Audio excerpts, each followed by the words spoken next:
ganyan para magsaya naman ang konti ng Comelec. Pero kasabay niyan, siyempre yung determinasyon na magsimula na magtrabaho kasi wala naman tayong oras na pwedeng sayangin na no?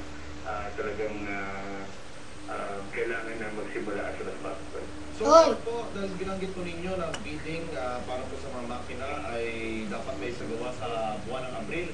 Sa ngayon po ba, meron na po bang nagbibigay ng kanilang bidding po? Wala pa ho.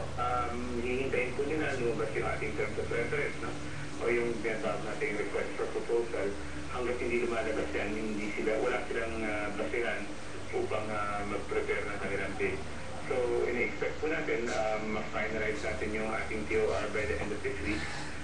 Hopefully by the middle of March, diyan na tayo makapagsimula ng ating bidding process. Kung ito pong gagawing automated na po ang ating eleksyon, paano po ang papel po ng mga guro